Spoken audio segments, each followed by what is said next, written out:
Good morning. So today I thought I would just share something that I've learned. And you may have known I actually did a research study this summer. I'm kind of in the process of wrapping it up and starting to do the analytics for it. But as a part of that research study, which was on a mindful art-based practice and its effects on women's leadership development, I did a literature review.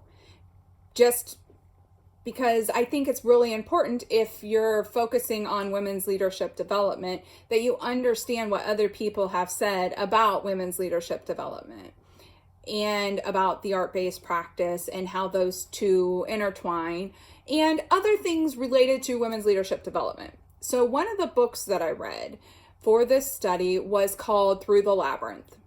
And in there, they made reference to a research study done by a group of researchers, and the first researcher's last name was Davies.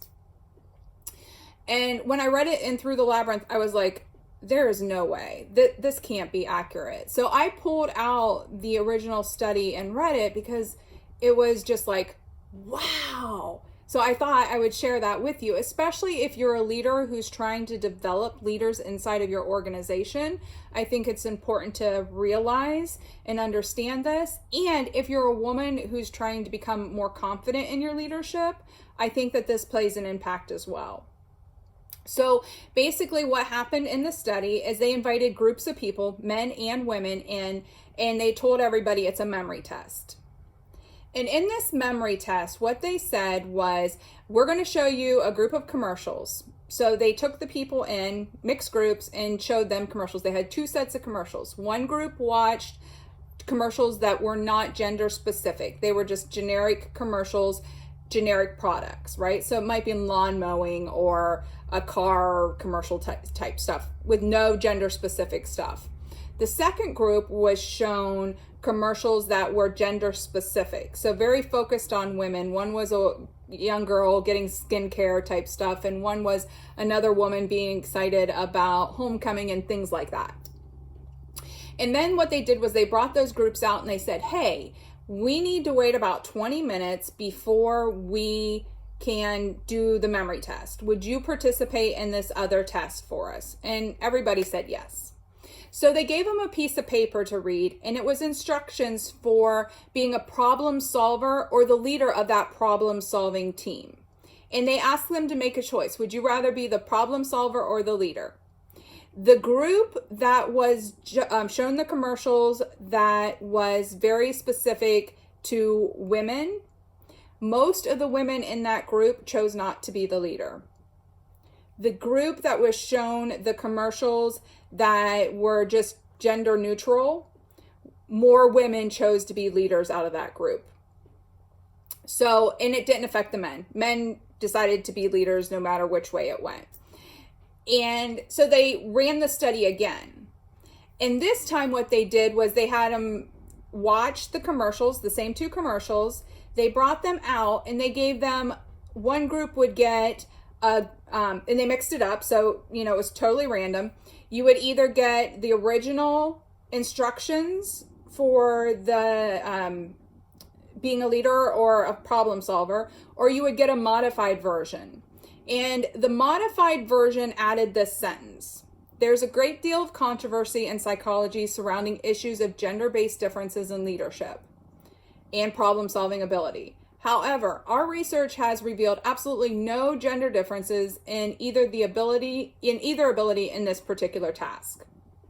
And what they found was by putting that one sentence in there, that women who watched the Stereotype commercial were more likely to volunteer to lead. And so what they identified was a stereotype threat, that us as women can allow stereotypes to affect our willingness to be the leader, which I think is really important if you're a woman trying to become a leader, to realize that just the very activation of stereotypes can affect your willingness to lead. If you know it, then you're like, oh, that's what's happening to me right now. That's why I'm feeling like I should not take that leadership position because I should be a better mother, or I should not take that leadership position because I need to be taking care of other things, whatever that is that activates for you, and you know what activates for you, right?